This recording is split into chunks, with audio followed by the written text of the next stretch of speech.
Hello and welcome back to Q Programming. My name is Sammarth, and in this video, we will be talking about opening files and types of paths.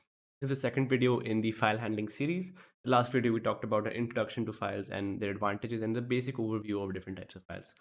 In this video, we'll be looking at how we can start accessing files. So right now we're talking about how we can open the file and how we can locate the file in our computer memory.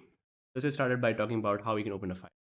So we have to use the open function in Python. The open function has certain syntax, and these functions to open files and to handle files are included in the IO module.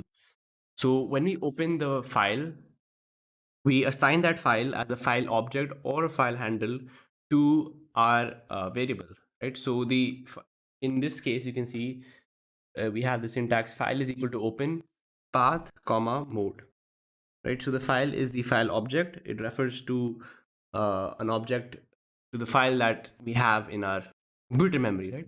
And the path is the address of that file in our computer memory. The mode, the access mode, we'll be talking about in the next video. That mode is the different modes we can open the file, and we can open in read mode, write mode, append mode, all those kind of modes you learn in the next video. But in this video, we are sticking to the path. So the path is basically the location of the file in the memory of the computer. We have two types of paths. The first type is the absolute path, and the second type is the relative path.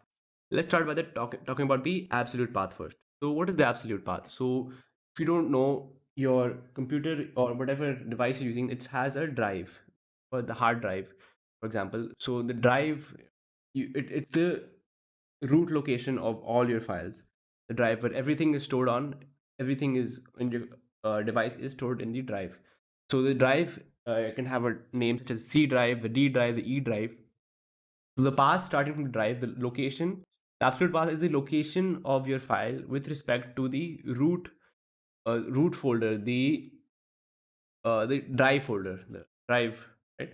So it starts from the drive and goes all the way till the location of the file. So here we see we have a file.txt, which is in our documents directory, which is in our Q programming directory, which is in our user directory, which is located on our C drive. So it starts from the C drive, all the way from the C drive, and goes till the final path. So this we would write it as C colon slash slash backslash backslash. Then we have user Q programming documents and files. So it's starting from the C drive. You could also put the D drive, E drive. Basically, starting from the drive, what is the address of our file? So it's the absolute path. Now, one thing to keep in mind is that we could use a single backslash instead of double backslash, but in some cases, for example, if it's backslash t, that is a special character, right? It means the tab space. So we want to avoid that, and to do that, we use a double backslash to avoid it being misread for a special character or escape sequence, right? So we can also do something else. We can use the R in front of our string. So if we put the character R in front of our string, the lowercase r, which stands for raw, which means that all the content in the string should be read as the raw content. It should not interpret it as any special sequence, anything special, just the raw characters. That's what the R stands for. It stands for raw. All right. So we've looked at the absolute path. Quick summary: the absolute path is the path starting from the drive. Now let's look at the relative path. The relative path is the relative path relative to the current working directory. So what is the current working directory? The current working directory is the folder or directory that you are currently working, the file that you have, whatever file you have opened, whatever software you have opened, that software is in some directory. So that current directory is the current working directory, the directory that your current working file is in. And the relative path is basically the path relative to that. So the absolute path was from the C drive or the D drive, whatever drive, and the relative path is relative to your current working directory. So now we have two symbols we have to keep in mind while using the relative path also. So the first thing is a single dot, which represents the current working directory, also known as the present working directory. So don't get confused with those. If you see any of those two, they mean the same thing. Current and present mean the same thing.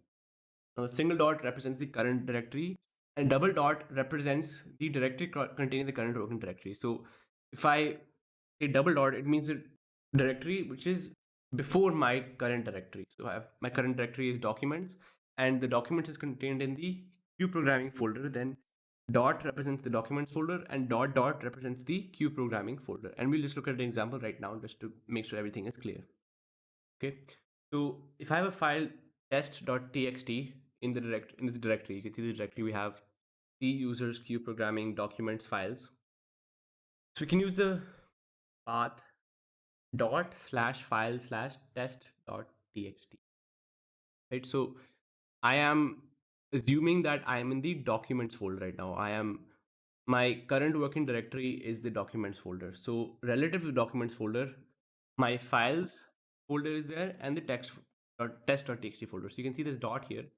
This dot that I just highlighted, that represents my current working directory, which is the documents directory for that. And then when I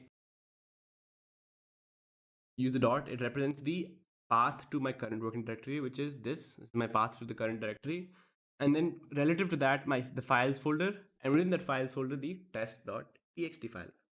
Right. So the current this dot represents this absolute path actually. It's equivalent to this absolute path. So now if the file is located in C users Q programming, you can use the path dot dot slash test.txt. We just learned that the dot dot represents the directory before, right?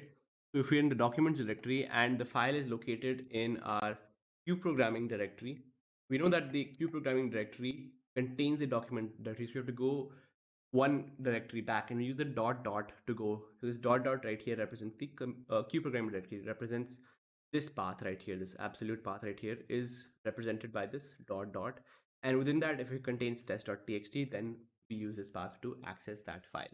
This can become a very important question when we're dealing with our exam paper, because for example, if you see the 2021 sample question paper, there's a diagram there which shows the directory structure, and in that directory structure is sort of a diagram where you have to find, it gives you a file, you have to locate that file and write the path of that file.